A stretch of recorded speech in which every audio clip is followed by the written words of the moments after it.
Hello students, this is Renu Sharma with 10th CBSE chapter Life Processes. Today we are here to discuss what is the nutrition, type of nutrition and nutrition in plant and a small introduction of life processes. Let's start. What do we mean by the life processes? देखिए students, life processes क्या होते हैं। सबसे पहले देखते हैं कि life processes दो वर्ड से मिलकर बना हुआ है। One is the life, another is the processes. Life से मतलब होता है कि कोई चीज़ क्या है, अलाइव है।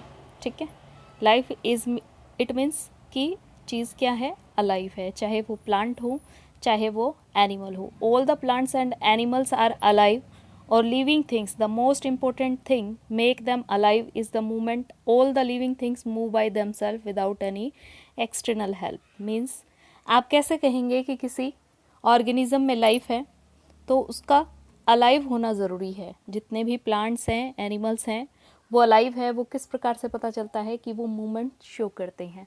मूवमेंट जो होता है उसके अंदर जो पार्ट्स होते हैं प्लांट के और एनिमल के, वो क्या करते हैं, मूव करते हैं। और ये चीज़ उन्हें क्या दर्शाती है हमें कि वो अलाइव है। ठीक है, तो हमें क्या पता चलता है कि वो प्लांट और एनिमल जो है उसके अंदर क्या प्रेजेंट है, लाइफ प्रेजेंट है। Animal can move from one place to another place and they can move their body part, but the plant can move only parts of their body. They can't able to move from one place to another place. देखिए, अगर कोई organism एक place से दूसरे place तक move कर सकता है तो हम उसे लोकोमोशन कहते हैं। ठीक है, और सिर्फ एक जगह पर खड़े हुए अगर वो पार्ट्स को मूव करता है तो उसे हम मूवमेंट कहते हैं। तो प्लांट और एनिमल के अंदर क्या डिफरेंस होता है कि एनिमल्स जो होते हैं वो लोकोमोशन शो करते हैं, वाइल जो प्लांट्स होते हैं वो लोकोमोशन शो नहीं करते, सिर्फ मूवमेंट शो करते हैं। ठीक है, तो अब ये कहा जाए कि मूवमेंट जो होता है कि वो एसेंशियल है, तो क्या एनिमल मूव नहीं करते? एनिमल मूव भी करते हैं और लोकोमोट भी करते हैं, लेकिन जो प्लांट है वो सिर्फ क्या करते हैं, मूव करते हैं। ठीक है, तो देखते हैं कि कोई ऑर्गेनिज्म अलाइव है या नहीं है, आप किस प्रकार से कंसीडर कर पाएंगे। तो मैं यहाँ पर डिस्कस करूँगी कुछ एक कैरेक्टरिस्टिक फीचर्स जो आपको ये दर्शाएंगे कि कोई भी ऑर्गेनिज्म जो है वो लिविंग है या नहीं है। ठीक है, तो लिविंग थिंग्स जो होते हैं उनके अंदर कॉमन कैरेक्टरिस्टिक फीचर क्या होते हैं। पहला कैरेक्टरिस्टिक फीचर है all living things can move by themself. देखिए, जितने भी लिविंग ऑर्गेनिज्म होते हैं वो खुद ब खुद मूव करते हैं, उन्हें किसी एक्सटर्नल सोर्स की आवश्यकता नहीं पड़ती है। दूसरा, living thing need food, air and water. ठीक है, जितने भी लिविंग ऑर्गेनिज्म है उन्हें फूड चाहिए, एयर चाहिए और वाटर चाहिए। और लिविंग थिंग्स जो होती है वो ग्रो करती हैं, और लिविंग थिंग्स जो है वो रेस्पॉन्ड करती हैं अराउंड देमसेल्फ, या आप कह सकते हो रेस्पॉन्ड करती है टूवर्ड्स द स्टिमुलस। ठीक है, एक्सटर्नल सोर्स जो कि उन्हें कोई मूवमेंट या फिर कोई कैरेक्टरिस्टिक फीचर या कैरेक्टरिस्टिक मूवमेंट शो करने के लिए क्या करता हूँ, करने के लिए यदि उनको क्या करता है, प्रेरित करता है, मोटिवेट करता है, तो उसे हम स्टिमुलस कहते हैं। ठीक है, तो स्टिमुलस के अकॉर्डिंग जो लिविंग थिंग्स हैं वो क्या करती हैं, रेस्पॉन्ड करती हैं। And next character feature, they can respire, excrete and reproduce. ठीक है, ये इनके क्या है, लाइफ प्रोसेसेस हैं जो रेस्पायर कर सकती है, एक्सक्रीट कर सकती है और रिप्रोड्यूस कर सकती है। रेस्पायरेशन आपको पता ही है, ऑक्सीडेशन ऑफ द फूड होता है जिससे हमें एनर्जी मिलती है। एक्सक्रीट जो वेस्ट प्रोडक्ट बॉडी के अंदर बनता है, चाहे वो प्लांट है या एनिमल है, उसको बॉडी से बाहर निकालना एक्सक्रीशन कहलाता है। रिप्रोड्यूस, ताकि वो स्पीसीज क्या रहे, इंटैक्ट रहे, किसके ऊपर, अर्थ पर, इसके लिए वो क्या करते हैं, रिप्रोड्यूस करते हैं। तो ये कुछ एक कैरेक्टरिस्टिक फीचर है जो आपको ये देखने में हेल्प करेंगे कि ऑर्गेनिज्म जो है वो क्या है, लिव है या नहीं है। अगर कोई लिव होगा तो ही उसमें लाइफ प्रोसेसेस जो है वो देखने के लिए मिलेंगे, अन्यथा नहीं मिलेंगे। आप दूसरी भाषा में ये कह सकते हैं कि लाइफ प्रोसेसेस उन प्रोसेसेस को कहते हैं जो कि लाइफ को इंटैक्ट रखने के लिए कंपलसरी होती है। ठीक है, चलिए आगे देखते हैं। What are the life processes. यहाँ पर लाइफ प्रोसेसेस की जो है वो एक पर्टिकुलर डेफिनेशन दी गई है। कहता है कि जितने भी बेसिक फंक्शन परफॉर्म होते हैं लिविंग ऑर्गेनिज्म के थ्रू, ताकि लाइफ जो है अर्थ के ऊपर किसी भी ऑर्गेनिज्म की क्या रहे, सर्वाइव कर सके ऑर्गेनिज्म, उन सबको हम क्या कहते हैं, लाइफ प्रोसेसेस कहते हैं। ठीक है, लाइफ प्रोसेसेस जो लिविंग ऑर्गेनिज्म के हैं वो कौन कौन से हैं, उनमें न्यूट्रिशन आता है, रेस्पायरेशन आता है, ट्रांसपोर्टेशन आता है, excretion, control and coordination, growth, movement and the reproduction. और ये सारे के सारे हम इस चैप्टर के अंदर डिस्कस करेंगे। तो आज हम सिर्फ क्या कर पाएंगे, न्यूट्रिशन, उसके टाइप न्यूट्रिशन के, और सिर्फ प्लांट के अंदर जो न्यूट्रिशन होता है उसे ही कंप्लीट कर पाएंगे। ठीक है, तो सबसे पहले ये देखते हैं कि हमें इन प्रोसेसेस की आवश्यकता क्यों पड़ती है। ठीक है, कोई भी लिविंग ऑर्गेनिज्म है उन्हें इन लाइफ प्रोसेसेस की ज़रूरत क्यों पड़ती है। ठीक है, तो अगर कोई फूड इनटेक करता है या कोई और प्रोसेस जनरेट करता है तो उसका मेन मोटो क्या होता है कि उसको एनर्जी मिले, ताकि जो प्रोसेस है वो क्या हो, अकम्प्लिश हो।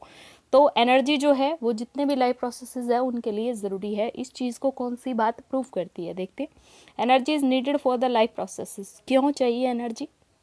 लाइफ प्रोसेसेस जो है उसके अंदर एनर्जी जो मेनली किससे जनरेट होती है, फूड से। ठीक है, बिना फूड के देखिए किसी भी प्रोसेस को चलाने के लिए या किसी भी मशीनरी को चलाने के लिए भी आपको क्या चाहिए, इंजन को एनर्जी देनी पड़ती है। उसी प्रकार से आपकी बॉडी या किसी ऑर्गेनिज्म की बॉडी जो होती है उसको क्या करने के लिए, चलाने के लिए आपको क्या देना पड़ेगा, एनर्जी देनी पड़ेगी। और वो एनर्जी कहाँ से आएगी, वो एनर्जी आती है फूड से। फूड जो है वो बेसिक रिक्वायरमेंट होती है लिविंग ऑर्गेनिज्म की, ताकि उनको क्या मिले, एनर्जी मिले। ठीक है, नेक्स्ट है the process of intake and utilization of food by an organism is called nutrition. ठीक है, किस प्रोसेस के थ्रू कोई ऑर्गेनिज्म फूड को इनटेक करता है, किस तरह से उसको लेता है और किस प्रकार से यूटिलाइज करता है अपने लाइफ प्रोसेसेस को कंप्लीट करने के लिए, इस प्रोसेस को हम न्यूट्रिशन कहते हैं। चलिए देखते हैं न्यूट्रिशन क्या होता है। Nutrition, food is an organic substance, simplest food is the glucose and the complex food is the starch, these are known as carbohydrate. देखिए फूड जो होता है वो एक ऑर्गेनिक सब्सटेंस होता है। ऑर्गेनिक का मतलब होता है जिसमें कार्बन, हाइड्रोजन और ऑक्सीजन प्रेजेंट होता है। ऐसा कोई भी सब्सटेंस जो है उसे आप क्या कह सकते हैं, फूड कह सकते हैं। ठीक है, तो एक ऑर्गेनिक सब्सटेंस है। ऑर्गेनिक सब्सटेंस सिंपलेस्ट में, अगर ऑर्गेनिक सब्सटेंस में सिंपलेस्ट की बात करें तो वो ग्लूकोज होगा, और कॉम्प्लेक्स की बात करें तो वो आपके पास स्टार्च होगा। स्टार्च मेनली किसमें स्टोर होता है, प्लांट्स की जो लीव्स में होता है। और जो वेजिटेरियंस होते हैं या आप कह सकते हैं जो हर्बीवोरस होते हैं, उनके लिए मेन जो फूड का रिसोर्स है वो क्या है, प्लांट्स होते हैं। ठीक है, तो कार्बोहाइड्रेट मोस्ट कॉमन फूड है जो कि आपको एनर्जी देता है। और भी बहुत से प्रोसेस फूड प्रोडक्ट्स होते हैं जैसे कि फैट है, प्रोटीन है, लिपिड्स है, ये सब भी हम क्या करते हैं, इनटेक करते हैं और ये आपको एनर्जी देते हैं। ठीक है, उसके बाद मिनरल है, साल्ट है, विटामिन है, वाटर है, ये भी क्या होते हैं, डेवलपमेंट के लिए या रिक्वायरमेंट के लिए ज़रूरी होते हैं। जैसा कि हमने पीछे पढ़ा है कि फूड है, एयर है, वाटर है, ये तो क्या है, कंपलसरी ही प्रोडक्ट होते हैं जो कि किसके लिए, किसी भी लाइफ प्रोसेसेस के लिए या कह सकते हैं किसी ऑर्गेनिज्म के लिए अलाइव रहने के लिए कंपलसरी होते हैं। चलिए देखते हैं कि टाइप ऑफ न्यूट्रिशन क्या क्या है। टाइप ऑफ न्यूट्रिशन दो तरह का देखेंगे हम, वन इज़ द ऑटोट्रॉप और अनदर इज़ द हेट्रोट्रॉप्स। ये आप लोअर क्लासेस में भी पढ़ते हुए आए हैं कि ऑटोट्रॉप्स क्या होते हैं और हेट्रोट्रॉप्स क्या होते हैं। ऑटो का मतलब होता है सेल्फ, ट्रॉप्स का मतलब होता है फीड्स, मतलब कि जो अपने आप अपना भोजन खुद बनाते हैं। ठीक है, उन्हें आप ऑटोट्रॉप कहते हैं। सिंपल ऑर्गेनिक सब्सटेंस जो होते हैं वो यूज़ करते हैं फूड बनाने के लिए, या फिर लाइट एनर्जी, केमिकल एनर्जी, इस तरह की एनर्जी जो होती है वो यूज़ करते हैं किसके लिए, सिंथेसिस ऑफ द फूड के लिए। अगर लाइट एनर्जी को यूज़ करते हैं किसके लिए, फूड सिंथेसिस के लिए, तो हम उसे फोटोसिंथेसिस कहते हैं। और केमिकल एनर्जी को यूटिलाइज करते हैं यदि सिंथेसिस ऑफ फूड के लिए, तो हम उसे कीमोसिंथेसिस कहते हैं। ठीक है, उसके बाद नेक्स्ट बात करते हैं हेट्रोट्रॉप्स की। हेट्रोट्रॉप्स वो होते हैं जो कि क्या करते हैं, किसी दूसरे के ऊपर डिपेंड करते हैं किसके लिए, फूड इनटेक के लिए, तो उसे हम क्या कहते हैं, हेट्रोट्रॉप्स कहते हैं। इनटेक किया जाता है, डाइजेशन किया जाता है, प्लांट और एनिमल टिश्यू जो होते हैं वो इनको कर पाते हैं, और इस प्रकार से ये न्यूट्रिशन कंप्लीट होता है। ठीक है, हेट्रोट्रॉपिक न्यूट्रिशन फर्दर क्या है, क्लासीफाई है, जो कि हम आगे अगली वीडियो के अंदर पढ़ाएंगे आपको। सिर्फ आज हम क्या करेंगे, ऑटोट्रॉपिक मोड ऑफ न्यूट्रिशन की बात करेंगे। ठीक है, मतलब कि न्यूट्रिशन इन प्लांट ही हम डिस्कस कर पाएंगे। चलिए आगे चलते हैं। आगे है फोटोसिंथेसिस क्या होती है। देखिए मैंने आपको बताया कि आज हम सिर्फ ऑटोट्रॉप की बात करेंगे। ऑटोट्रॉप में भी उनकी बात करेंगे जो कि सनलाइट को as a source of energy मानकर या फिर एक बाई प्रोडक्ट मानकर उसी से अपना फूड सिंथेसाइज करते हैं, तो उसको कहते हैं फोटोसिंथेसिस। फोटो का मतलब होता है लाइट, सिंथेसिस का मतलब होता है जो अपनी लाइट की एनर्जी को यूटिलाइज करके फूड को सिंथेसाइज करे, आप उससे क्या कह सकते हैं, फोटोसिंथेसिस कह सकते हैं। और सभी को पता है कि फोटोसिंथेसिस जो होती हैं वो मेनली किसके अंदर प्रेजेंट होती है, प्लांट्स के अंदर होती है। Autotrophic mode of nutrition mainly कौन करते हैं, प्लांट्स करते हैं। मैं ये नहीं कहती कि सभी के सभी प्लांट्स ही करते हैं, कुछ एक ऑटोट्रॉपिक बैक्टीरिया भी होते हैं, वो हायर क्लासेस में आप पढ़ पाएंगे। लोअर क्लासेस के अंदर सिर्फ इतना ही पढ़ते हैं कि फोटोसिंथेसिस किस में होती है, प्लांट्स में होती है। फोटोसिंथेसिस के लिए मेनली कौन कौन सी चीज़ें चाहिए होती हैं, फोटोसिंथेसिस और कहाँ पर होती है ये देखेंगे। फोटोसिंथेसिस जो है वो कहाँ होगी, ग्रीन लीव्स के अंदर होगी। ग्रीन लीव्स प्लांट की जो होती हैं उनके अंदर फोटोसिंथेसिस होती है। ग्रीन लीव्स के अंदर ही क्यों होती है, क्योंकि वहाँ पर क्लोरोफिल प्रेजेंट होता है, ठीक है। दूसरी चीज़ क्या चाहिए होती है, एक सनलाइट चाहिए, एक वाटर चाहिए और एक कार्बन डाइऑक्साइड चाहिए। ये एसेंशियल चीज़ें हैं जो कि किसके लिए, फोटोसिंथेसिस के लिए ज़रूरी है। कार्बन डाइऑक्साइड, वाटर जो होते हैं वो सनलाइट और क्लोरोफिल की प्रेजेंस के अंदर ऑर्गेनिक फूड सिंथेसाइज करते हैं, जो कि स्टार्च के रूप में आपको लीफ के अंदर स्टोर मिलता है। उसी को आप क्या कहते हैं, सारे प्रोसेस को हम क्या कहते हैं, फोटोसिंथेसिस कहते हैं, ठीक है। फोटोसिंथेसिस के अंदर हमने एक चीज़ देखनी पड़ेगी कि प्लांट जो होता है उसके अंदर लीफ के अंदर सिंथेसाइज हुआ, जैसा कि मैंने आपको बताया। तो लीफ के अंदर सनलाइट कहाँ से गई और CO2 कहाँ गई, तो सनलाइट जो होती है और एक होता है स्टोमेटा। स्टोमेटा के थ्रू कार्बन डाइऑक्साइड जो होती है वो क्या करती है, लीफ के अंदर एंटर कर जाती है, ठीक है। एंटर करने के बाद मीजोफिल सेल के अंदर क्लोरोप्लास्ट होता है, वहीं पर क्या होता है, फूड सिंथेसाइज होता है। तो लीफ जो होती है उसके अंदर क्लोरोफिल प्रेजेंट होती है और CO2 स्टोमेटा के थ्रू एंटर कर जाती है और वाटर सॉइल से लेकर रूट्स जो होती हैं अपवर्ड लीफ के अंदर ट्रांसपोर्ट कर देती है, जिसकी सहायता से वहाँ पर फोटोसिंथेसिस इजीली हो सकती है और फूड सिंथेसाइज होकर लीव्स के अंदर स्टोर हो जाता है। It is the process of the photosynthesis. What is the by product of the photosynthesis, main जो बाय प्रोडक्ट होता है फोटोसिंथेसिस का वो ऑक्सीजन होता है, ये हम सभी जानते हैं। ऑक्सीजन जो है वो प्रोड्यूस होता है as a by product of the photosynthesis, ठीक है। फोटोसिंथेसिस को मैंने इस डायग्राम से दिखाने की कोशिश की है। देखिए इस डायग्राम के अंदर क्या क्या दिखाया हुआ है। चलिए इसको जूम कर लेते हैं। ये देखिए, सबसे पहले बात करते हैं सॉइल की। सॉइल से क्या लिया गया, वाटर अपटेक किया गया। सॉइल है, सॉइल से वाटर अपटेक कर लिया गया। अपटेक करने के बाद ये कहाँ होता है, वेसल्स होती हैं, जाइलम वेसल्स, वो उसे कहाँ तक, लीफ तक ट्रांसपोर्ट करती हैं, ठीक है। देखिए ये जो यहाँ पर ट्रांसैक्शन है इसके अंदर यही दिखाया गया है। वाटर जो होता है वो रूट्स के थ्रू लिया जाता है। रूट्स जो होती हैं वो ऑस्मोसिस के थ्रू क्या करती हैं, वाटर को एब्जॉर्ब करती हैं और जो ऊपर लीव्स के अंदर सेल टू सेल डिफ्यूज़न के थ्रू क्या होता है, वाटर जो होता है वो आगे की तरफ ट्रांसपोर्ट होता है, ठीक है। उसके बाद जो है नेक्स्ट जो चीज़ इसमें दिखाई गई है कि वाटर जो है वो रूट्स के थ्रू टेकन किया गया है। वाटर जो होता है वो रूट से और कहाँ पर, लीव्स तक पहुँचा दिया जाता है। ये मैंने आपको बता दिया, पहले ऑस्मोसिस, फिर उसके बाद डिफ्यूज़न के थ्रू लीव्स तक वाटर को पहुँचा दिया जाता है। ये लीफ का क्या है, TS है, मैं दिखाती हूँ आपको। लीफ का TS है, इसके अंदर ये जो लंबी लंबी सेल्स आपको दिखाई दे रही हैं, these are the mesophyll cells. इनके अंदर क्लोरोप्लास्ट प्रेजेंट होता है, वही फूड सिंथेसाइज करने का काम करता है। It is the detail structure of the chloroplast, जो कि हम आगे पढ़ेंगे इसी चैप्टर के अंदर या इसी वीडियो के अंदर, ठीक है। क्लोरोप्लास्ट इसके अंदर ज़रूरी है। क्लोरोप्लास्ट के अंदर क्लोरोफिल होती है और उसी की प्रेजेंस में क्या हो पाती है, फोटोसिंथेसिस जो होती है वो हो पाती है। चलिए आगे देखते हैं, फोटोसिंथेसिस जो होती है वो कितने स्टेप के अंदर कंप्लीट होती है। देखिए फोटोसिंथेसिस जो होती है वो मेनली 3 स्टेप्स के अंदर कंप्लीट होती है। सबसे पहला जो स्टेप है वो क्या है, absorption of sunlight energy by the chlorophyll. जो लीफ के अंदर क्लोरोफिल प्रेजेंट होता है, क्लोरोफिल एक पिगमेंट होता है, ग्रीन कलर का पिगमेंट होता है और वो क्या काम करता है, मेनली एंट्रैपिंग ऑफ द सनलाइट का काम करता है, ठीक है। लाइट एनर्जी को किस में, केमिकल एनर्जी के अंदर कन्वर्ट किया जाता है वो, और स्प्लिटिंग होती है वाटर मॉलिक्यूल की। हाइड्रोजन और ऑक्सीजन जो होते हैं वो अलग अलग हो जाते हैं। जो ऑक्सीजन लिबरेट होती है, बाय प्रोडक्ट बनती है, वो स्प्लिटिंग ऑफ वाटर के थ्रू ही बनती है। मतलब कि जो वाटर मॉलिक्यूल है वो स्प्लिट अप हो जाता है, टूट जाता है। टूटने के बाद ऑक्सीजन रिलीज होती है। ये ऑक्सीजन जो होती है एज ए बाय प्रोडक्ट आपको मिलेगी और ये जो हाइड्रोजन है वो कार्बोहाइड्रेट के अंदर मिलेगा। मीन्स जो स्टार्च आपके पास आई है या जो शुगर मॉलिक्यूल होता है उसके अंदर हाइड्रोजन जो होता है, शुगर मॉलिक्यूल कार्बन, हाइड्रोजन और ऑक्सीजन से बनता है, ठीक है। स्टार्च के अंदर भी तीनों चीज़ें प्रेजेंट होती हैं। यहाँ पर जो हाइड्रोजन होता है वो यहीं से मिलता है, ठीक है। तो स्प्लिटिंग ऑफ ऑक्सीजन भी क्या है, एक इम्पोर्टेंट प्रोसेस है।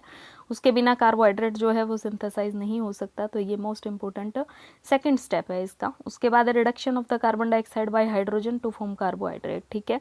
रिडक्शन होता है किसका, कार्बन डाइऑक्साइड का। रिडक्शन का मतलब होता है एडिशन ऑफ हाइड्रोजन, ठीक है। कार्बन डाइऑक्साइड के साथ हाइड्रोजन अटैच हो जाएगा तो CHO, basic structure CHO means आपके पास क्या बन गया, एक बेसिक स्ट्रक्चर बन जाएगा CHO का, मीन्स ऑर्गेनिक कंपाउंड जो कि एंड प्रोडक्ट बनेगा किसी फोटोसिंथेसिस के थ्रू वो यहाँ पर सिंथेसाइज हो जाएगा। ठीक है, ये चीज़ मैंने आपको बताई। उसके बाद कहता है कि ये तीनों प्रोसेस क्या स्टेप बाय स्टेप होते हैं? ऐसा बिल्कुल नहीं है, ज़रूरी नहीं है किसी प्लांट के अंदर जो मैंने फर्स्ट पॉइंट दिखाया है वो फर्स्ट नंबर पर ही हो, सेकंड पॉइंट दिखाया है वो सेकंड नंबर पर ही हो, और तीसरा पॉइंट जो बताया वो तीसरा नंबर पर ही हो। ऐसा नहीं है, प्लांट टू प्लांट ये प्रोसेस जो होते हैं वेरी कर सकते हैं। पहला पॉइंट जो होता है, पहला स्टेप कोई भी हो सकता है फॉलोइंग 3 स्टेप्स के अंदर। उसके बाद कहता है कि कौन कौन सी चीज़ें जो हैं वो फोटोसिंथेसिस के लिए नेसेसरी है। इतना पढ़ने के बाद ये चीज़ तो आपको क्लियर हो ही गई होगी कि तो बेसिकली 4 चीज़ें हैं जो कि फोटोसिंथेसिस के लिए ज़रूरी है। एक सनलाइट है, एक क्लोरोफिल है, एक कार्बन डाइऑक्साइड और एक वाटर है। ये नेसेसरी कंडीशंस हैं जिसके बिना कोई भी प्लांट जो होता है या कोई भी ऑटोट्रॉपिक ऑर्गेनिज्म जो है वो अपना फूड सिंथेसाइज नहीं कर सकता। तो आप इस चीज़ को कैसे प्रूव करेंगे कि ये 4 की 4 चीज़ें जो हैं ये असेंशियल है किसके लिए? प्रोसेस को कंप्लीट करने के लिए। किस प्रोसेस को? फोटोसिंथेसिस के लिए। तो हम इसको दिखाएंगे एक्सपेरिमेंट्स की हेल्प से। चलिए तो पहले डिस्कशन कर लेते हैं डेमोस्ट्रेशन का, फिर मैं आपको ग्राफिकली या फिर डायग्रामेटिकली उस चीज़ को समझाने की कोशिश करूँगी। चलिए बढ़ते हैं कि एक्सपेरिमेंट कौन कौन से प्रूव करते हैं कि ये 4 जो बेसिक प्रोसेसेस हैं या 4 जो बेसिक क्या हैं रिक्वायरमेंट्स हैं ये ज़रूरी हैं, इनके बिना फोटोसिंथेसिस हो सकता है या नहीं हो सकता। चलिए पहला जो एक्सपेरिमेंट है वो ये दिखाएगा आपको कि ग्रीन लीफ जो होती हैं वो स्टार्च बनाती हैं एज ए बाय प्रोडक्ट और वो ब्लू ब्लैक कलर देता है आयोडीन सॉल्यूशन। ये एक्सपेरिमेंट है जिसके थ्रू आप इसको शो कर पाएंगे। ठीक है, तो इसके लिए सबसे पहले आपको एक प्लांट लेना पड़ेगा जिसमें फोटोसिंथेसिस हो रखी है। मीन्स एक पॉटेड प्लांट, पॉटेड का मतलब होता है गमले में लगा हुआ प्लांट। ठीक है, उस गमले में लगे हुए प्लांट को आप पिक कीजिए। पिक करने के बाद उसे कहाँ रख देते हैं? अंधेरे कमरे में रख दिया जाता है, डार्क प्लेस के अंदर रख देते हैं ताकि उसकी डिस्टार्चेशन हो जाए। डिस्टार्चेशन का प्रोसेस होता है बेटा जी कि यदि क्या करते हैं, एक पॉटेड प्लांट है जिसमें फोटोसिंथेसिस हो रही है, उस प्लांट को आपने 3-4 दिन के लिए अंधेरे कमरे में छोड़ दिया तो जो उसके अंदर रिजर्व फूड मटेरियल होता है स्टार्च, वो सब यूज अप हो जाता है उसके डिफरेंट प्रोसेसेस के अंदर। तो और उसके अंदर जितनी भी स्टार है वो क्या हो जाती है? ख़त्म हो जाती है स्टार्च। ठीक है, तो सबसे पहले क्या किया जाता है कि 2-3 दिन के लिए उसे डार्क रूम के अंदर रख दिया जाता है। अब आप किस प्रकार से देख पाएंगे कि ये जो 4 चीज़ें हैं जो हमने बात की है, सनलाइट, क्लोरोफिल, कार्बन डाइऑक्साइड और वाटर, ये ज़रूरी हैं किसके लिए? फोटोसिंथेसिस के लिए या नहीं। ठीक है, तो हमें सबसे पहले देखेंगे कौन सी चीज़ की सनलाइट जो है वो फोटोसिंथेसिस के लिए ज़रूरी है या नहीं है। ठीक है, डी स्टार्च जो आपने पोटेड प्लांट कर दिया, अब उस पोटेड प्लांट की एक लीफ के ऊपर आप एक एल्यूमिनियम जो स्ट्रिप होती है या एल्यूमिनियम फॉयल होता है उसको बांध दीजिए। सिर्फ एक लीफ पर, एक लीफ के कुछ पार्ट को आप कवर कर दीजिए एल्यूमिनियम फॉयल्स के थ्रू, और उस एल्यूमिनियम फॉयल को इस प्रकार से कवर करना है कि बाहर से सनलाइट उसके ऊपर ना गिरे। बाकी जो लीव्स हैं उनके ऊपर रेगुलरली जो सनलाइट है वो गिर रही है। ठीक है, 3-4 दिन के लिए उसे शाइनी प्लेस मतलब बाहर जहाँ पर फोटोसिंथेसिस हो सकती है वहाँ पर आप रख दीजिए। ठीक है, रखने के बाद आपको क्या करना है? 2 लीव्स लेनी है, एक जो फुली सनलाइट के अंदर एक्सपोज थी और एक लीफ वो जिसके ऊपर आपने एल्यूमिनियम फॉयल जो है वो रैप किया था। अब एल्यूमिनियम फॉयल को हटा दीजिए, दोनों लीव्स को क्या करेंगे? वॉश करेंगे। वॉश करने के बाद 2 अलग अलग बीकर के अंदर थोड़े से अल्कोहल में दोनों को बॉईल किया जाता है। अल्कोहल के अंदर बॉईल करने का मेन मोटो क्या होता है कि उसका कारण ये है ताकि जो डीकलरेशन हो जाए, मीन्स जो दोनों आपने लीफ ली है दोनों का डीकलरेशन हो जाए, मीन्स उनकी जो क्लोरोफिल है वो लूज हो जाए और आपकी जो लीव्स हैं आपके पास कैसी हो जाए? कलरलेस हो जाए। इसलिए उसको किसमें? अल्कोहल के अंदर बॉईल किया जाता है। उसके बाद आप दोनों लीव्स को बाहर निकालेंगे, उनके ऊपर ड्रॉपर की सहायता से आयोडीन सॉल्यूशन डालेंगे। फिर आपको पता चलेगा आयोडीन सॉल्यूशन जो होता है वो क्या करता है, जिस लीफ के अंदर स्टार्च प्रेजेंट होगी उस लीफ के अंदर तो ब्लू ब्लैक कलर आ जाएगा और जिसके अंदर स्टार्च प्रेजेंट नहीं होगी वो ब्लू ब्लैक कलर नहीं देगी।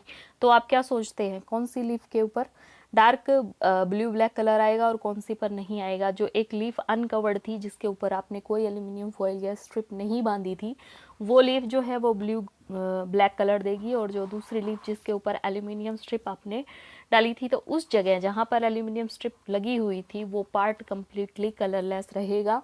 उसके साथ आयोडीन ब्लू ब्लैक कलर नहीं देगी, क्योंकि आयोडीन किसके साथ रिएक्ट कर कर कलर देती है? कार्बोहाइड्रेट या स्टार्च के साथ ही वो कलर देती है, प्रेजेंस ऑफ स्टार्च को बताता है। और starch as a end product of the photosynthesis हम कंसीडर करते हैं। जिसके ऊपर एल्यूमिनियम फॉयल लगा हुआ था, वहाँ पर क्या नहीं हुआ, फोटोसिंथेसिस नहीं हुई, वहाँ पर स्टार्च फॉर्मेशन नहीं हुई, जिस वजह से वहाँ पर फूड सिंथेसाइज नहीं हुआ। चलिए डायग्रामेटिकली मैं आपको दिखाती हूँ, दोबारा से रिपीट करती हूँ इसको। देखिए आपने क्या लिया है, ये देखिए मैंने आपको बताया था एक पॉटेड प्लांट लेंगे जिसमें 2 लीफ हैं। ये लीफ और बीच का जो पार्ट है वो एल्यूमिनियम फॉयल से क्या है, ढका हुआ है, ठीक है, कम्प्लीटली कवर है। उसको हटाने के बाद जब आपने उसको क्या कर दिया, शाइनी रूम में रखा है 2-3 दिन के लिए, उसके बाद जो आपने लीफ पल्कड आउट की है, तोड़ी है वहाँ से, उस लीफ के लिए बता रहे हैं एक के अंदर हेल्दी लीफ हो गई और एक के अंदर ये जिसके ऊपर एल्यूमिनियम स्ट्रिप आपने रिमूव किया है, वो दोनों को अल्कोहल के अंदर उबाल लिया। उबालने के बाद पार्टर डिश के अंदर वॉश करने के बाद इसके ऊपर आयोडीन सॉल्यूशन डाला, ब्लू ब्लैक कलर दिया। देखिए जहाँ पर एल्यूमिनियम स्ट्रिप लगी हुई थी वो कलरलेस है, मीन्स यहाँ पर स्टार्च फॉर्मेशन नहीं हुई है, और जहाँ जो सनलाइट की किस में थी, प्रेजेंस में थी, वहाँ पर ब्लू ब्लैक कलर आ रहा है। It means sunlight is necessary for the photosynthesis. चलिए नेक्स्ट एक्सपेरिमेंट की तरफ चलते हैं। नेक्स्ट एक्सपेरिमेंट ये है कि क्लोरोफिल जो है वो ज़रूरी है किसके लिए, फोटोसिंथेसिस के लिए। आप क्या कर सकते हैं इसके लिए, कैरोटीन का एक पौधा होता है जिसके अंदर बीच में अलग कलर और चारों तरफ क्या है, ग्रीन कलर होता है, या इसमें आप मैंने जो कैरोटीन की लीफ ली है उसमें अंदर तो क्या है, ग्रीन कलर है और बाहर क्या होता है, यहाँ पर वाइट कलर होता है, ठीक है। कुछ एक मनी प्लांट की बेल जो होती है आपने देखी होगी, उसके अंदर भी वाइट स्ट्रिप वाली लीव्स होती हैं, वो भी आप इस एक्सपेरिमेंट के लिए यूज़ कर सकते हैं। मैंने इसमें कैरेटीन के पौधे की एक क्या ली है, लीफ ली है। उसके अंदर देखिए इस लीफ को आपने वही प्रोसेस करना है 2-3 दिन के लिए। पॉटेड प्लांट को किस में रखना है, अंधेरे कमरे में रखना है ताकि डिस्टार्च हो जाए प्लांट। फिर उसके बाद आप क्या करेंगे, पॉटेड प्लांट को डार्क से बाहर ले आएंगे, सनलाइट के अंदर रखेंगे 3-4 दिन के लिए। अब लीफ को डिटैच करेंगे और उन दोनों को किस में करेंगे, 2 लीफ को या एक ही लीफ को, यहाँ तो कैरोटीन है और एक ही लीफ है, ठीक है। तो एक लीफ को आप पल्क आउट करेंगे, अल्कोहल के अंदर बॉईल करेंगे, डीकलरेशन हो जाएगी, क्लोरोफिल उसकी रिमूव हो जाएगी। ग्रीन पार्ट जो होता है, अब कहता है कि डी कलर हो जाएगा, पहले जो बाहर जो है वो तो वाइट है ही, अंदर का जो ग्रीन पार्ट है वो भी डी कलर हो गया। आपने उसको अल्कोहल के अंदर क्या किया, बॉईल किया। उसके बाद अब क्या करेंगे, अब उसके ऊपर हम क्या करते हैं, आयोडीन सॉल्यूशन डालते हैं। आयोडीन सॉल्यूशन डालेंगे तो देखेंगे कि जो ग्रीन पार्ट है वो तो ब्लू ब्लैक कलर देता है और जो वाइट पार्ट है वो ब्लू ब्लैक कलर नहीं देता। इसका मतलब ग्रीन पार्ट जो है उसके अंदर क्लोरोफिल प्रेजेंट है और वाइट पार्ट के अंदर क्लोरोफिल प्रेजेंट नहीं होती। तो जहाँ पर क्लोरोफिल प्रेजेंट होती है वहीं फोटोसिंथेसिस होती है एंड प्रोडक्ट स्टार्च बनता है और वही आयोडीन सॉल्यूशन के साथ रिएक्शन करता है और वही ब्लू ब्लैक कलर देता है। जो वाइट पार्ट है वो ब्लू ब्लैक कलर नहीं देगा। इट इज़ प्रूफ दैट कि क्लोरोफिल जो है वो क्या है, नेसेसरी है किसके लिए, फोटोसिंथेसिस के लिए। चलिए अगला एक्सपेरिमेंट देखते हैं। एक्सपेरिमेंट ये है कि कार्बन डाइऑक्साइड जो है वो ज़रूरी होती है किसके लिए, फोटोसिंथेसिस के लिए, ठीक है। तो फोटोसिंथेसिस के लिए कार्बन डाइऑक्साइड ज़रूरी है, तो उसके लिए आपको क्या करना पड़ेगा, कार्बन डाइऑक्साइड को अब्जॉर्ब कराना पड़ेगा। तो उसके लिए आप क्या करेंगे, वही आप एक प्लांट लेंगे, पोटेड प्लांट, उसको 2-3 दिन के लिए कहाँ रखेंगे, डार्क रूम के अंदर रखेंगे। डार्क रूम में डिस्टार्चेशन हो जाएगी, जो स्टार्च है सारी यूज़अप हो जाएगी। उसके बाद आप क्या करेंगे, एक वाइड माउथ की बोतल लेंगे, बोतल ऐसी जिसके अंदर लिक्विड सॉल्यूशन किसका, पोटेशियम हाइड्रोक्साइड का फिल हुआ थोड़ा बहुत, ठीक है। जो पोटेशियम हाइड्रोक्साइड होता है उसका मेन फंक्शन क्या होता है, absorption of the carbon dioxide, मतलब उसके चारों तरफ जितने भी कार्बन डाइऑक्साइड है उसको वह अब्जॉर्ब कर सकता है, ठीक है। इस एक्सपेरिमेंट के लिए आपको एक बोतल चाहिएगी, एक कॉर्क चाहिएगी। कॉर्क होता है ढक्कन इस प्रकार का, जो कि उसके माउथ के अंदर क्या हो जाए, सेटअप हो जाए। उसको आप क्या करना है, 2 इक्वल हाल्स के अंदर से उसको काटना है, मतलब 2 बराबर, बीच में उसके अंदर पार्टीशन करना है। पार्टीशन करने के बाद इसके अंदर एक लीफ जो है वो इंसर्ट करानी है, हाफ लीफ। प्लांट जो लीफ है वो पोटेड होनी चाहिए, मतलब पोटेड प्लांट के साथ अटैच होनी चाहिए, डिटैच नहीं होनी चाहिए। वो लीफ आप इसके अंदर इंसर्ट करा देंगे इस प्रकार से। लीफ का आधा पार्ट जो है वो तो बोतल के अंदर रहेगा और आधा पार्ट जो है वो अबाउ अलग रहेगा, ठीक है। तो कहता है कि इस प्रकार से आप क्या करेंगे, सेटअप जो है वो जनरेट करेंगे। मैं आगे अगली स्लाइड में आपको दिखा दूंगी किस प्रकार से सेटअप जो है वो देखना है। एक बार आप इसकी थ्योरी जो है वो देख लीजिए। अब कहता है कि रबर जो है उसको फिट कर दीजिए टाइटली। तो कहता है कि रबर बोतल के अंदर, ये बोतल जो ग्लास बोतल आपने ली थी कॉर्क से, जिसके अंदर लीफ लगाई है, तो लीफ के अंदर जितनी बोतल के अंदर कार्बन डाइऑक्साइड है वो तो KOH क्या कर लेगा, अब्सॉर्ब कर लेगा। और जो लीफ किसके अंदर है, बोतल के कॉर्क के अंदर फिट है, उसके अंदर कार्बन डाइऑक्साइड उसको नहीं मिल पाएगी। 3-4 दिन के लिए उस प्लांट को छोड़ दीजिए बाहर शाइनी प्लेस के अंदर। बाकी जो लीव्स हैं उसके अंदर तो नॉर्मल क्या होगी, फोटोसिंथेसिस होगी। लेकिन जो लीफ किसके साथ अटैच है, जो लीफ पोटेड प्लांट के साथ जो बॉटल है उसके अंदर इंसर्ट है, उसके अंदर फोटोसिंथेसिस नहीं हो पाएगी, क्योंकि वहाँ उसको कार्बन डाइऑक्साइड नहीं मिल रही है। उसके लिए आप सेम प्रोसेस जो कि हमने पीछे किया है वही कर पाएंगे। उसके अंदर क्या करेंगे कि पल्प कर लेंगे, लीफ जो है उसे तोड़ लेंगे, 2 लीव्स लेंगे। कंपेरेटिव स्टडी करनी है तो 2 लीव्स लेंगे, एक नॉर्मल लीफ और एक आपने जो KH सॉल्यूशन के अंदर के कांटेक्ट में रखी है वो लीफ, दोनों को डीकलराइज करेंगे बॉयल करने अल्कोहल के अंदर। फिर उसके बाद आयोडीन सॉल्यूशन के साथ उसकी रिएक्शन देखेंगे, वही जो कार्बन डाइऑक्साइड जो है अब्जॉर्व हो गई KH सॉल्यूशन के अंदर, और जिस लीफ को नहीं मिल पाई कार्बन डाइऑक्साइड वो ब्लू ब्लैक कलर नहीं देगी आयोडीन सॉल्यूशन के साथ। इट मीन्स वहाँ पर स्टार्च फॉर्मेशन नहीं हुआ और वहाँ पर फोटोसिंथेसिस नहीं हुई। ये बात भी ये प्रूव करती है कि carbon dioxide is necessary for the photosynthesis. चलिए एक्सपेरिमेंटल सेटअप देख लेते हैं ताकि आपको अच्छे से क्लियर आ जाए। आपने क्या किया, ये पॉटेड प्लांट है, ये आपके पास ग्लास की बोतल है जिसके अंदर आपने KOH फिल किया है, ये कॉर्क है, कॉर्क को बीच में से काटा हुआ है, काट के इसमें लीफ को जो है वो सेट कर दिया गया है, और यहाँ पर जो कार्बन डाइऑक्साइड है वो सारी अब्जॉर्व हो गई। यहाँ पर क्या नहीं होगा, फोटोसिंथेसिस नहीं होगी। इनको तोड़ने के बाद वही अल्कोहल में बॉयल किया जाएगा, डीकलराइज करने के बाद वॉश किया जाएगा, फिर उसके बाद उसके ऊपर आयोडीन सॉल्यूशन डाला जाएगा। तो लीफ का जो ये पार्ट है ये ब्लू ब्लैक कलर नहीं देगा। इट मीन्स यहाँ पर क्या नहीं हुई है, फोटोसिंथेसिस नहीं हुई है। चलिए नेक्स्ट देखते हैं। ये थे एक्सपेरिमेंट जो कि ये शो कर रहे थे कि सनलाइट जो है वो नेसेसरी है या नहीं, क्लोरोफिल जो है वो नेसेसरी है या नहीं, कार्बन डाइऑक्साइड जो है नेसेसरी है या नहीं। तो 3 एक्सपेरिमेंट मैंने आपको बता दिए। 3 रॉ मटेरियल जो हैं वो बहुत ही एसेंशियल हैं किसके लिए, कार्बन डाइऑक्साइड के लिए। One is the sunlight, another is the chlorophyll and third one is the CO2। अब हम देखते हैं कि फोटोसिंथेसिस के लिए जो रॉ मटेरियल्स होते हैं वो किस प्रकार से यूज अप होते हैं। तो 2 मेन इसके अंदर रॉ मटेरियल हैं जो कि फोटोसिंथेसिस के लिए चाहिए। One is the carbon dioxide, another is the water. तो प्लांट जो होते हैं वो कार्बन डाइऑक्साइड को किस प्रकार से क्या कर पाते हैं, एब्जॉर्ब कर पाते हैं। उसके लिए मैंने ये एक सिस्टमेटिक डायग्राम दिखाया है आपको। इसके अंदर ये लीफ है, लीफ के 2 सरफेसेस होते हैं, एक अपर सरफेसेस और एक लोअर सरफेसेस। दोनों पर इस प्रकार से ओपनिंग होती है जिनको स्टोमेटा कहते हैं। स्टोमेटा के चारों तरफ ये क्या है, गार्ड सेल होती है। ये गार्ड सेल ये करती हैं कि स्टोमेटा ओपन या क्लोज होता है। ठीक है, तो कहता है कि टीनी पोर्स होते हैं जिनको स्टोमेटा कहते हैं। ये देखिए इसमें दिखाया गया है कि कार्बन डाइऑक्साइड जो होती है वो स्टोमेटा के थ्रू क्या होती है, एंटर करती है। ठीक है, और वाटर वेपर्स जो होते हैं वो स्टोमेटा के थ्रू ही बाहर निकलते हैं, जिस प्रोसेस को आप ट्रांसपायरेशन के नाम से जानते हैं। स्टोमेटा जो पोर होते हैं, गार्ड सेल होती है, ओपनिंग और क्लोजिंग जो होती है इन गार्ड सेल से ही क्या होती है। देखिए एक के अंदर ये पोर दिखाई दे रहा है, it is the open stomata, और जहाँ पर ये बंद है it is the close stomata. Opening and closing जो होती है वो असेंशियल होती है किसी भी प्लांट के लिए।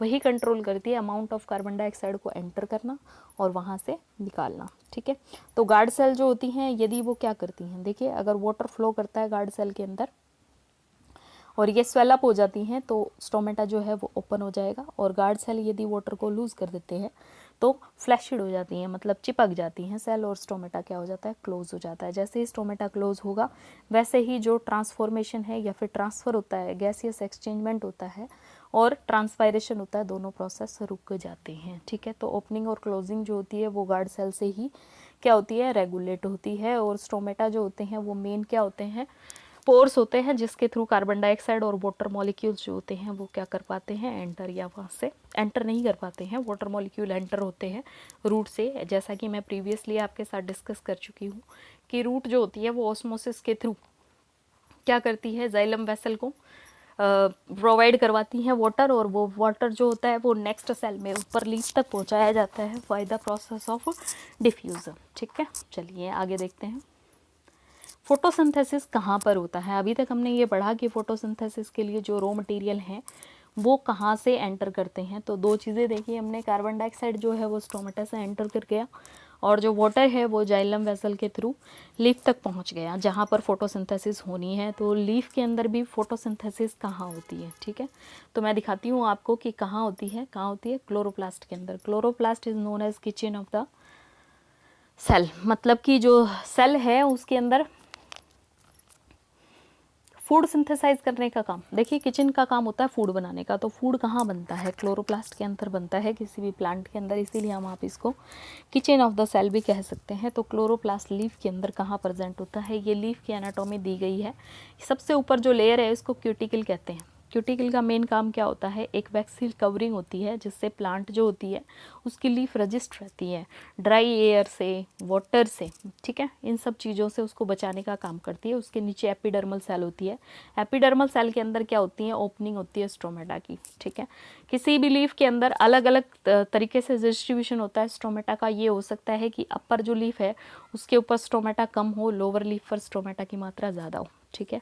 तो इसीलिए ऊपर वाली जो लीफ है, लीफ के अंदर जो ऊपर वाली एपिडर्मल लेयर है वहाँ पर कोई स्टोमेटा नहीं दिखाया गया है। नीचे यहाँ पर क्या दिखाई गई है, 2 स्टोमेटा की ओपनिंग दिखाई गई है। उसके बाद ये जो है इनको मेसोफिल सेल कहते हैं। मेसोफिल सेल के अंदर होती हैं पैरेन्काइमा। पैरेन्काइमा के अंदर जो एक के साथ दूसरी सटी हुई पैरेन्काइमा होती हैं, ये तो होती है पैलिसेड पैरेन्काइमा, और इस प्रकार से राउंडेड और लूजली बाउंड होती हैं, ये कहलाती हैं स्पंजी पैरेन्काइमा। स्पंजी पैरेन्काइमा में एयर स्पेस होता है और पैलिसेड पैरेन्काइमा में किसी प्रकार का कोई भी स्पेस नहीं होता है। इसके अंदर ये ग्रीन कलर के जो आपको क्या दिखाई दे रहे हैं, छोटे छोटे पार्ट दिखाई दे रहे हैं, ये डैश जो दिखाई दे रहे हैं छोटे छोटे, these are the chloroplast. Chloroplast का नंबर जो होता है वो वेरी करता है सेल टू सेल। हो सकता है एक सेल के अंदर 100 हों और एक सेल के अंदर 1000 हों। तो क्लोरोप्लास्ट जो है वो क्या करता है, वेरी करता है cell to cell. It is the structure of the chloroplast. Chloroplast जो होता है उसके अंदर डबल मेम्ब्रेन स्ट्रक्चर होता है ये, ठीक है। इसके अंदर यहाँ पर ये पाइल्स दिखाई देती हैं, जैसे सिक्के रखे रहते हैं, ढेरी जो होती हैं, इनको आप क्या कहते हैं, ग्रेनम कहते हैं। बीच का जो लिक्विड पार्ट होता है उसको आप स्ट्रोमा कहते हैं, ठीक है। स्टेमा और ग्रेना जो होते हैं वो लाइट रिएक्शन मीन्स फोटोसिंथेसिस जो होती है वो 2 रिएक्शन में कंप्लीट होती है। One is the light reaction, another is the dark reaction. दोनों रिएक्शन जो होती है वो कहाँ पर, क्लोरोप्लास्ट में प्रेजेंट होती हैं, जिसके चलते ही फोटोसिंथेसिस कंप्लीट हो पाती है, ठीक है। तो ये मैंने आपको लीफ का स्ट्रक्चर बताया कि कहाँ पर क्लोरोप्लास्ट होता है और क्लोरोप्लास्ट में कहाँ पर क्या होती है, फोटोसिंथेसिस होती है, ठीक है। मेसोफिल सेल के अंदर ये थाइलेकोइड स्पेस है, ये थाइलेकोइड मेम्ब्रेन है। These are the sub part of the chloroplast. Chloroplast के क्या हैं, ये सब पार्ट हैं, ठीक है, जहाँ पर लाइट और डार्क रिएक्शन होती है जो फोटोसिंथेसिस का एसेंशियल पार्ट है। ये आप हायर क्लासेस के अंदर पढ़ पाएंगे। चलिए चलते हैं आगे। Thank you students, it is the last slide today. इसके बाद नेक्स्ट जो पार्ट है उसके अंदर हम पढ़ेंगे nutrition in the animal. Nutrition in animal पढ़ेंगे और हेटेरोट्रॉपिक मोड ऑफ न्यूट्रिशन की टाइप पढ़ेंगे, और हो सकता है कि एक प्रोसेस भी मैं आपको लाइफ प्रोसेस उसमें कंप्लीट कराऊँ। अगर आपको ये वीडियो पसंद आई हो तो लाइक एंड सब्सक्राइब करना ना भूलें। Thank you.